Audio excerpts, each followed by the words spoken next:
So most people think that Brazil produces extraordinary soccer players because Brazilians are naturally talented. And if you're Brazilian, you probably believe that, which is fine. But I don't think that's the real reason. Actually, I think the explanation misses something really more important and something that belongs to all of us. Because if talent were the only factor, then every wealthy country with these elite facilities and million-dollar academies and the sports psychologists and nutritionists and performance coaches, all those things, they would be the ones dominating, right? But somehow, generation after generation, Brazil keeps producing players like Pelé and Ronaldinho and Ronaldo, Kaká, and now Neymar, yeah, and so many others, right? But what is it that they're doing differently? Why do they keep soaring to the forefront? And I think the answer is actually hiding in plain sight, like we can actually see it, and it has very little to do with soccer. Hi, welcome back. I'm Leeza Steindorf, and I work with leaders and individuals on communication and human behavior and what allows people to thrive under pressure without losing themselves. And before we continue, if this speaks to you, go ahead and like the video, subscribe to the channel, and leave your comments below, because this community really asks some very cool questions and brings some really great thoughts to the forefront. All right, let's talk about Brazil. So most of the players didn't grow up in elite academies like some of the Western European countries, right?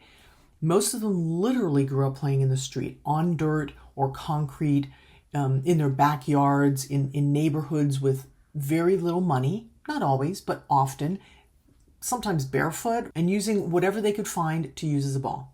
So there was no performance coach or analytics and somebody watching and optimizing the strategy and thinking about personal brand. You just had kids playing this game that they loved for hours. Yeah, I've spent time in South American countries.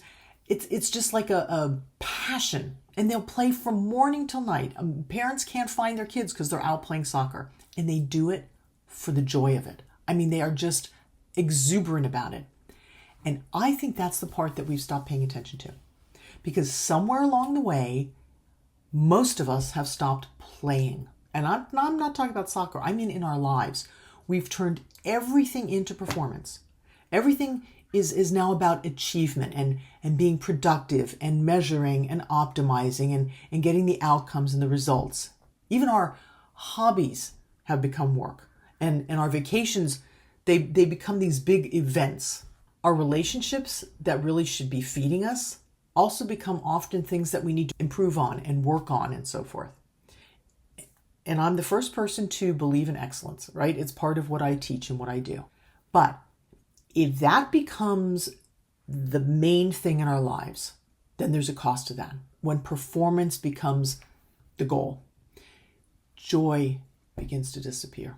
Curiosity disappears. Creativity starts to just get lost because all of that delight and wonder or enjoyment of what it is you're doing, the Brazilians with soccer, whatever it is for you, it just goes away. And then without realizing it, we become incredibly efficient, but we kind of disconnect from that juice that brings us that joy.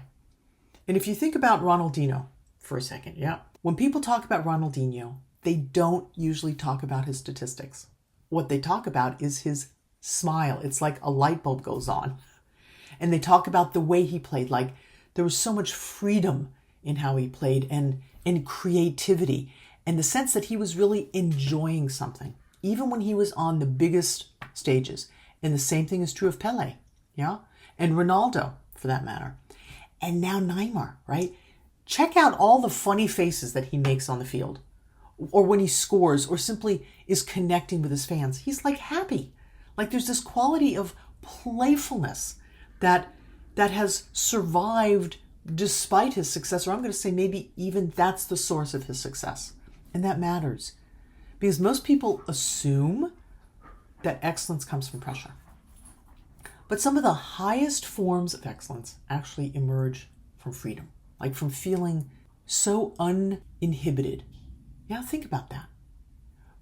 Pressure can make you disciplined. It can make you focused. It can make you work harder. But joy, like really enjoying something, that's where the creativity lives. And it lets you experiment and innovate. And then you gain this sense of freedom because you're not inhibited. You're not pressurized into doing it a certain way. And freedom allows you to discover possibilities that fear would never get. You'd never get there with that. And that's why many of those young Brazilian players, that's what they're doing. They're not training for contracts. They're not building careers. They're not trying to be a brand, right? That emerged from all of their playing. But they were and are so immersed in something they absolutely love. So here's a deeper question. What does that matter beyond soccer? Because I think we've built a culture that increasingly confuses achievement with aliveness. Actually, I think we've often forgotten what aliveness is. And we assume that if we accomplish enough, we're going to feel fulfilled. And if we optimize everything, then finally we're going to feel this freedom to do what we want. Yeah, and that performance is going to get us to where we want to go, and that we'll finally arrive. Yeah? But then when people finally do arrive, they're exhausted. Like successful? Absolutely. But exhausted. Accomplished? Great. But they're disconnected from that energy that actually juiced them in the first place to do what it is that they had loved originally.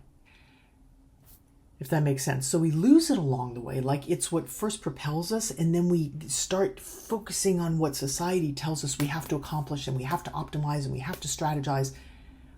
And what strikes me about so many Brazilian players is that they remind us of something that we naturally did as kids, as humans, right? It's the joy. The joy is not at the end. It's not the reward that you get. It's actually what you deserve to enjoy along the way. You get to enjoy joy, literally. And sports is supposed to be part of that journey. Not every single moment, and not maybe every day, like there's hard times, but part of it. And when it disappears entirely, something really important is pushing at us. I'm not talking building an argument against excellence at all. Yeah, if you look at Brazilian players, like they work very hard, like unbelievably hard. All elite athletes work incredibly hard. That's not the point. The point is that many of them began with their love of what they do before performance entered the picture. I'm going to say that again. They started with what they really love to do before they started focusing on performance. And I think that's a lesson for all of us right now that we deserve to internalize. Because whether you are building a business, or you're raising kids, or you're leading a team, or creating art, or writing a book, or whatever you're doing, yeah, simply living your life. I think the question isn't just, how do I become better? The question is, how can I find joy in what I'm doing? Like if I become so focused on getting somewhere that I've failed to really enjoy being here. I've forgotten that. Because if you lose that, it really doesn't matter how much achievement you get. It's not going to replace that joy. And you won't even be able to enjoy the achievement as much as you could or as much as you deserve to. So maybe that's the lesson that's behind Brazil's long love affair with soccer. Yeah? Not that talent matters most, and not that winning matters most, but that greatness grows naturally. It emerges where joy is allowed to live and thrive, where that gets to be a huge part of the process. So if this speaks to you, here's something you can practice this week. Ask yourself, what's one thing I used to do simply because I loved it? Not because it was productive, or I had a strategy, or because it was going to move me in some direction, but it made me feel alive, whatever it is. And then this week, spend some time doing it, whatever the version now is, without any kind of goal or outcome, no plan, just giving yourself the opportunity to just participate. And you might be surprised at what bubbles up, like what you feel, how you experience that. Okay?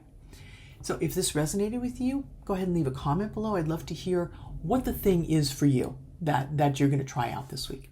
And if you like more conversations like this, where we look really beneath the surface of topics that really impact us all and uncover what that reveals about us as humans and about our relationships and our leadership and our growth, go ahead and subscribe. You'll know when new clips come out. And yeah, I look forward to speaking with you in the next clip then.